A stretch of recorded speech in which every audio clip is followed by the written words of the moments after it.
इहाँ राज हमार चलल बाया हमारे ही चली।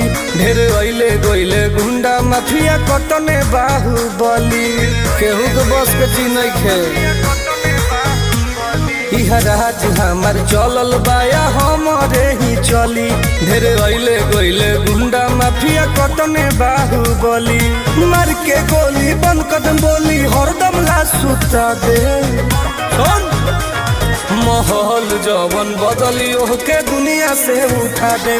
माहौल जवन बदली ओहके दुनिया से उठा दे।